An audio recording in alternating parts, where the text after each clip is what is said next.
I am the body snatcher. You know we love tummy tucks on this show. Welcome back to Boxing. Welcome back, loyal fight fans. Another round of boxing in play this week for a great week of fights in boxing. First thing, as we always do, we're going to recap the previous week in boxing, and I have an honorable mention kind of shout out for a UFC fight that I saw as well on a great UFC card. I'm just kind of picking one because I really wanted to touch on this as well. So the first place that we'll start is with Triple G versus Ryota Murata in Japan. This goddamn fight was on at 5 a.m. here because it took place in Japan. What did I want to say about this fight? Basically, Triple G, fantastic win for him.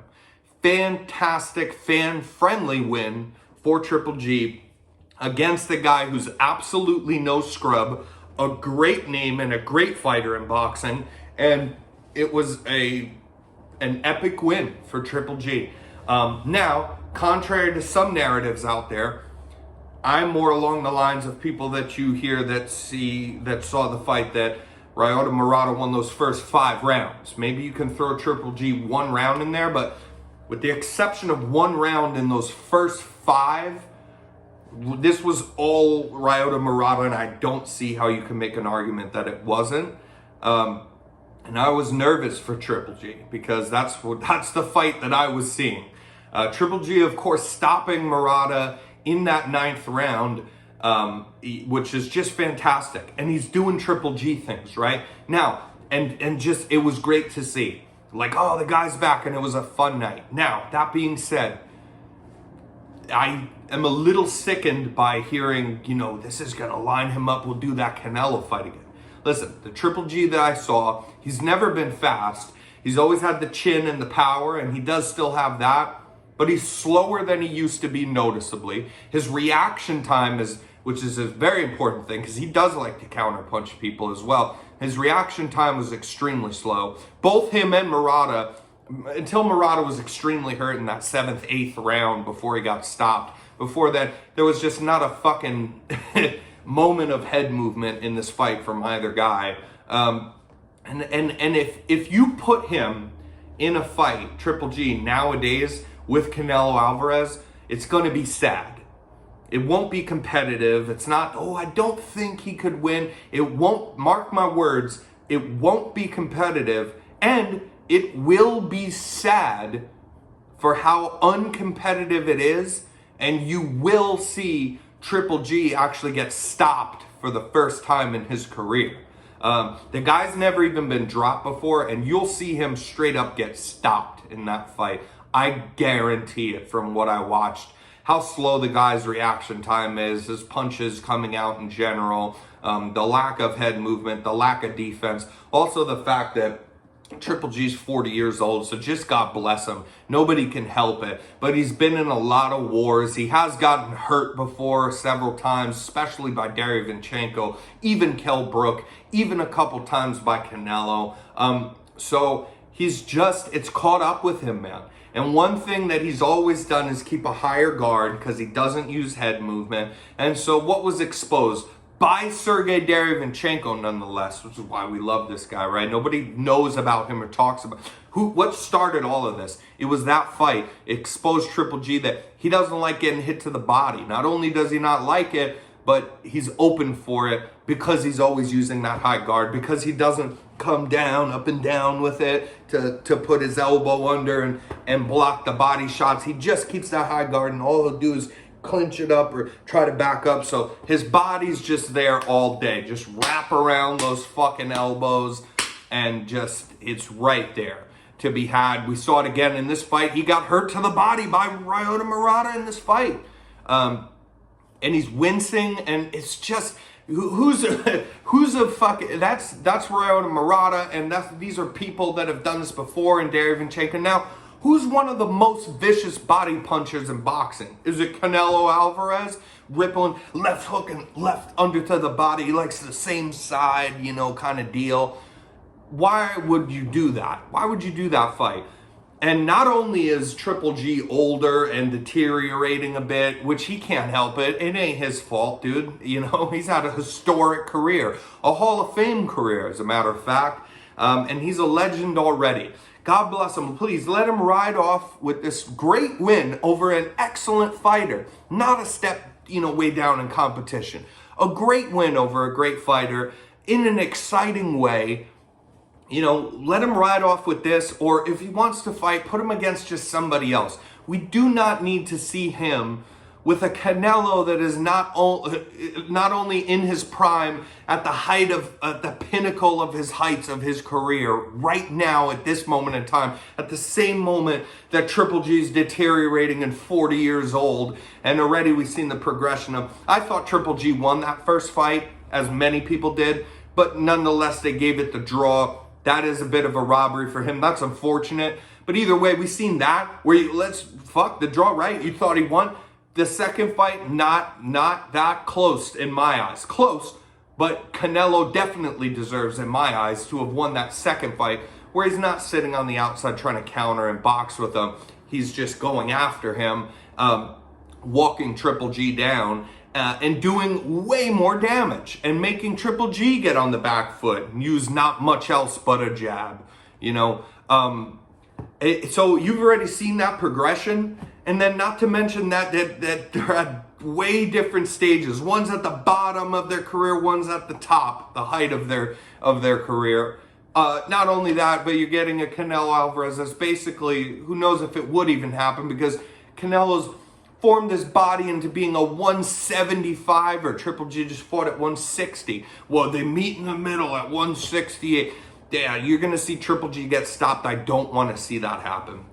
Second off, we're going to talk about the Ryan Garcia versus Emmanuel To-Go fight that happened. Now, this was highly uncompetitive. As I said that it kind of would be. Not if Garcia's a little off, or we'll have to see. But like I told you, unless he was literally a complete shell of himself, of what he used to be, there was just nothing that Emmanuel was going to have to offer him with the skill differential there.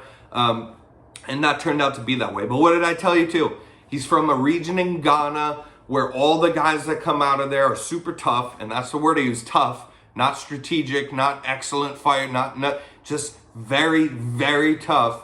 And I remember, and I talked to my cousin Mark about this, I remember watching, Sugar Sean O'Malley just put a clinic on Chris Moutinho, that green-haired kid. And I remember, I've seen a lot of fights in my time. Okay, I've been in this sport for a long time, watching and being involved and invested in it, and I had never seen an absolute beating of and never knew that a human being could take that much abuse without getting his light shut off and completely taken out of his mind frame and his body and put to sleep. I never thought a human being could take as much as Chris Moutinho did. And then I just watched Emmanuel To-Go versus Ryan Garcia. That was worse to me. To-Go did get dropped early. I think it was second round, maybe the third. But after that, he didn't get dropped again. And every single round he lost so handedly. He had no prayer in this fight. Let me be clear, he never had a moment in this fight. And the only reason to have any interest in continuing to watch through till the end of this fight was just the sheer shock and awe of watching how much damage a human being could take in Emmanuel To-Go without going down, without quitting, without his body giving out on him. He got hit with many liver shots. You're not supposed to be able to tough your way through. You can tough your way through physique. You can tough your way through pain. You can tough your way through doubt. You can't just toughen out and get through your body shutting down on you, no matter what your brain's trying to tell it. And we watched him do it. We watched him get clipped with vicious uppercuts, perfectly timed left hands, right hands. The shots fucking just echoing in the arena. The shots of leather connecting with this man's skull at all times of this fight the sounds themselves were ungodly. He had many moments of getting so hurt that he's dropping his hands like, here we go. Then taking a worse shot because his hands are dropped and just staying on his feet throughout. I don't know why you would do that either. I don't know. He didn't have a prayer to be like, I'm sacrificing my body here, but I'm hoping for this thing. He had nothing to offer, Ryan Garcia, but what a goddamn warrior, and just impressive at what the human body can go through, man. I mean, go back and watch that goddamn fight. Wow. And my little honorable mention from the UFC event that I mentioned there is Khamzat Chimaev versus Gilbert Burns. Gilbert Darino Burns. So I'm going to put this up at bare minimum for MMA standards. This was fight of the year for my money. So far. And, Khamzat Chimaev kind of shot out of a cannon as a prospect. I believe before this, at least, he only had 4 fights in the UFC, maybe even just 3 before this one. And he finished everybody in the first round. He literally has only taken 1 significant strike in all 3 to 4 fights that he had before this Gilbert Burns one. And even though the guy's so clearly talented, coming out of the Smash Factory, with those Russian guys, and the Khabibs of the world, just kind of that whole region. I believe he's from the Czech Republic, but he's living in Sweden or whatever the story is. He's from that whole region, and it's just the guys that can all wrestle. He's no exception. He can wrestle as well. He can submit people. He's done that, but he's also just can strike, and he's very heavy-handed to where he puts people on their ass, and they're just lights off, gone, snoring to sleep in the first round all the time. So no doubt the guy deserved the hype, and he was very, amped up in the most rightful of ways because of what he's accomplished. But as far as ranking him even number 11th, right, in the welterweight division, which is what he was previous to this fight, I even thought that's unfair, because who have you really fought? What are these names? Who are these people that you have been fighting? So, I even thought clearly the guy's going to go big. I'm not a hater at all. I'm a fan, and clearly he's better than all these guys. But nonetheless, he's not beating these kind of guys to even be ranked that number, like right outside the top 10. I thought he should have even, just technically on your career, your resume so far, other guys were more deserving up there. But they put him against Gilbert Burns, who just came out of a title shot. I believe he only had the Wonder Boy win after, competing and losing for the title with Kamaru Usman, who's a pound for pound the best fighter probably in MMA right now. And I just, a number 11th guy who probably should be ranked even lower than that, fighting the number 2 guy in the whole world who just came off of a title shot is nuts. That's mind-blowing stuff right there.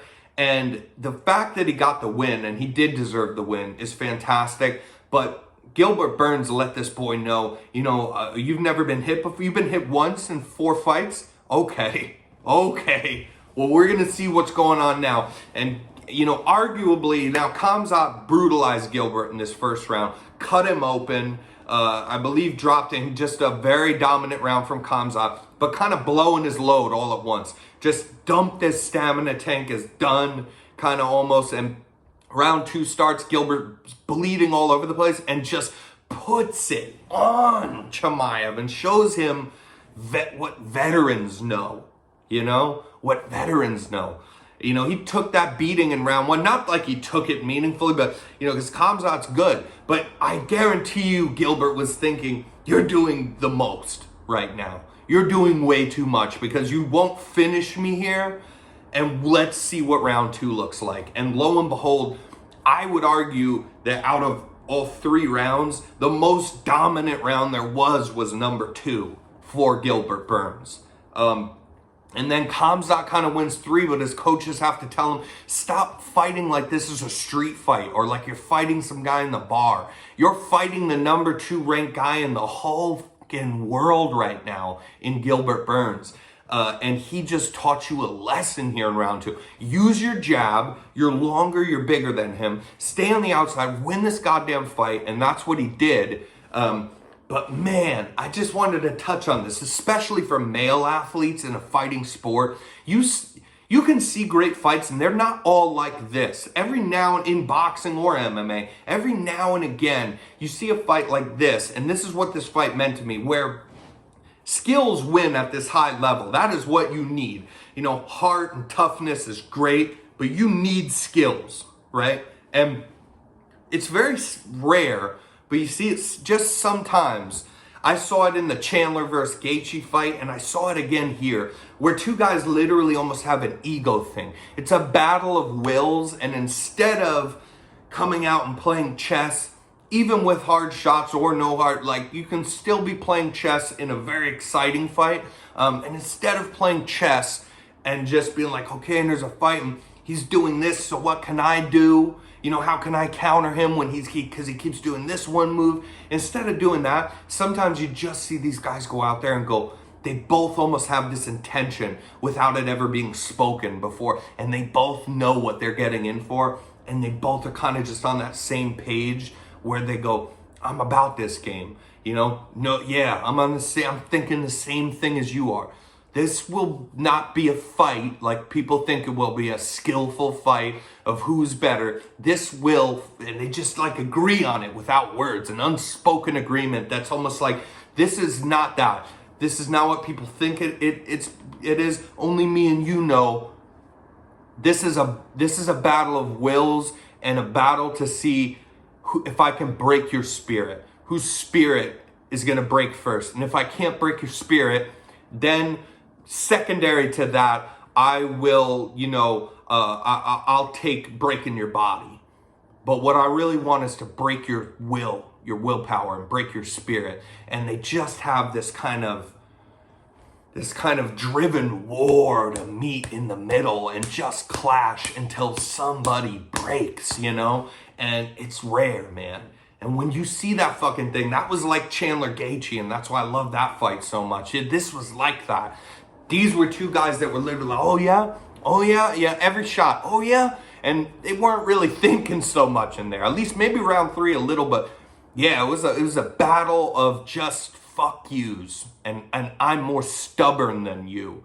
And I have more heart than you. And they just kind of almost throw the skill out the window. You always keep some of that, like riding a bike, for little counters and things in between that you won't notice you're even doing just because you've drilled it so many times. But that's what this fight was, man.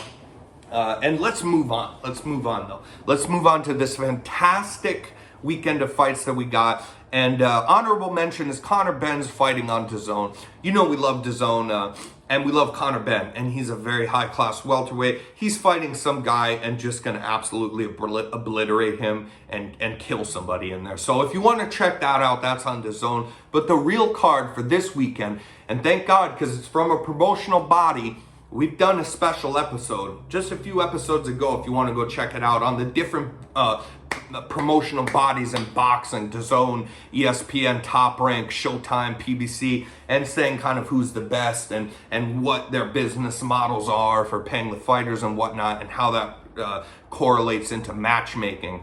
And yeah, we ranked Showtime a little lower down because they take great care of their fighters, and a lot of A-class fighters want to be with them, a part of their organization, because they get paid well, they get treated well, they get set up with fights that they want to take a lot, that are usually not as competitive as these, but every now and again you get one, and here we got one. Errol Spence Jr. taking on your Dennis and mine, your Dennis Ugas, who just came off of beating Manny Pacquiao and taking that belt. Now, out of the 4 belts in the weight class, Terrence Crawford's got 1. Errol Spence has had 2 for a long time, defending them, all that good stuff, against not mandatories, but high opposition. Danny Garcia, Mikey Garcia, Sean Porter, so on and so forth. Kell Brook is how he won the first initial belt, and then you have Terrence Crawford, who, until that Sean Porter fight, that's a great fight. That was a great name to get on his resume. But up until then, as far as the welterweight weight class, before he moved up, yeah, he had a great run. But as far as that welterweight weight class, the level of competition has not been the same as Errol Spence Jr. You know we're big Errol Spence Jr. fans, the truth fans on this show.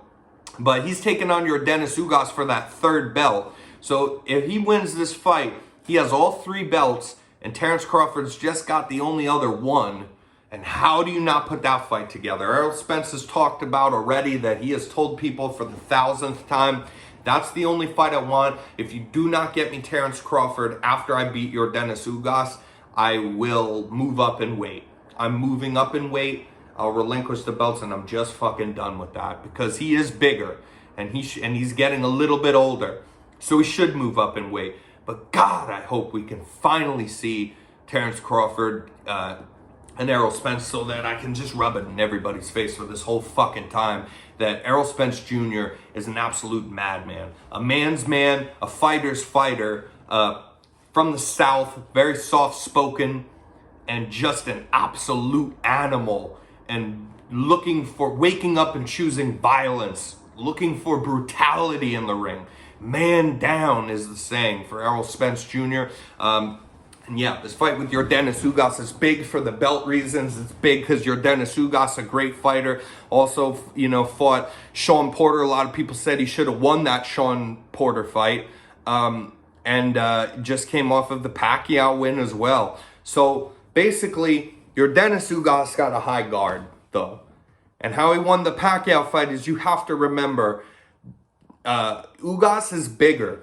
And you just look at them, it's easy to tell. It's not a slight thing or, oh, look at the length of his shoulders. He's just bigger in every kind of category than Manny Pacquiao was. And what he'd do is he'd jab over him. He's got a good jab, right? So when Pacquiao throws jab, he's lower down. So he throws jab, and Ugas would time it and be quick, for one, to get his jab off first, but also he's longer. So he'd jab over the jab. He'd jab over the top. And that's how he won that's what set up everything. All the overhand rights that he was throwing there, or overhand lefts at Pacquiao, really hit to Pacquiao's guard, but you see it whip his head nonetheless, because he's a smaller guy. Yeah, that's how your Dennis Ugas wins. So I do believe we're going to see the same thing. He has always been the same. He is very good, but he's always been the same regardless. So he doesn't have a lot of styles. He has a high guard. That's just what he does. You're not going to see any of this stuff from your Dennis Ugas with his hands down and waiting to counter. He's a high guard kind of guy. He's all the way in or he's all the way out. He always keeps that high guard up. He is susceptible to getting hit to the body. Errol Spence Jr., a vicious body puncher. I see a lot of body work coming from Spence in this fight. And also a very prodigious jabber. Just jabbing to death. He'll throw about 8-9 jabs every round, which is kind of high in boxing. And that's your punch that you're supposed to work everything off. So what Spence is he can be slick. And you'll see him do that too. He likes to have moments where he'll try to counter. He could be slick. He could shoulder roll people a little bit like Mayweather. But he mainly is fundamentals of boxing. That's what he is. That's what's gotten him this far. He does not go away from the fundamentals of boxing. And it doesn't matter if he's choosing to box and stand on the outside, or if he's going to war with people and body punching and uppercuts on the inside. Everything is fundamentally sound. His defense is always tight, but he can do high guard or down, little shoulder. He's more well-rounded than your Dennis Ugas. This is a close fight and a good fight, but we're going Errol Spence Jr. And the big reasons why are that, because I think the body work will be successful for him. I think it's kind of set up for him there, just because of the styles making fights kind of thing. Your Dennis Ugas with that high fucking guard. Now, we talked about this earlier. He does drop the high, but he does. So your Dennis Ugas is good at, he will drop the high guard, but Errol's a harder puncher, okay? And that is not debatable. The harder puncher out of these two has to be Errol Spence Jr. by a mile. And he will win this fight with body work, with getting his jab off first, and being a bigger guy than Manny Pacquiao is, where your Dennis Ugas, it's not as easy for him to jab over Errol Spence. I don't see that working for him all the same in this fight. I think he'll try that. I think he doesn't have a plan B. And I think it's possible that we see a late stoppage in this round, but I actually would think that maybe it does go to decision. Even if he does drop Ugas, maybe it goes to decision, because Ugas is very determined. And like I said, no slouch. This is a great fight and a meaningful fight in a stacked welterweight division. That'll be on Showtime. And we're going Errol Spence Jr., probably to go all the way but to decision, if not a late knockout. I do see him dropping Ugas in this fight. Then on that undercard, the undercard is great too. We have Isaac Cruz, who just came off of that really great and entertaining fight, even in a loss to Gervonta Tank Davis. He's fighting Yuriorkis Gamboa, a former opponent of Gervonta Davis, a former opponent of, Devin Haney, a lot of guys. He's an older Cuban-style fighter. We got Isaac Cruz winning this fight, but Yuriorkis Gamboa, an absolute veteran of this game, and Isaac Cruz more the stronger, inside stalk you kind of younger fighter. Then we got a great fight here too. Keep your eyes out for Jose Venezuela versus Francisco Vargas. Now Vargas a little bit on the other side of his career a little bit, and meanwhile, Venezuela has been on like a knockout spree. I see a stoppage coming for Venezuela in this fight.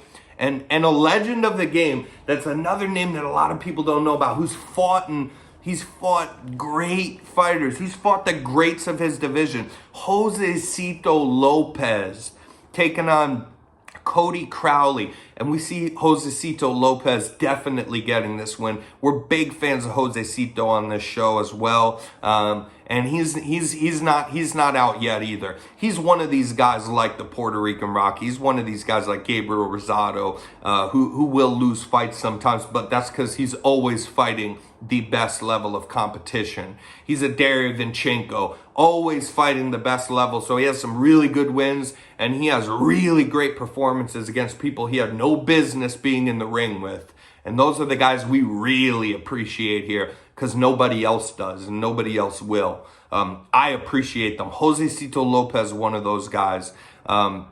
So yeah, we got Josecito Lopez over Crowley. We got Venezuela over Vargas. We got Isaac Cruz over Yuriorkis Gamboa. And Spence over Ugas. There's your parlay. Put it together. And until next time, loyal fight fans, stay loyal. And after this week, we'll have another discussion where we'll piss people off a lot, talking about who has the better resume, who should be ranked higher, at least until they fight, as things have been and are now, and have always been. Who has a better resume, Spence or Crawford? Why is Terrence Crawford higher on the pound-for-pound list? Just because of the eye exam? Just because you think he'd beat Errol Spence Jr.? We don't need to see him beat him first? We don't need to see that fight happen first? That's crazy. That's crazy. Let's go Errol. Let's go the truth. Man down.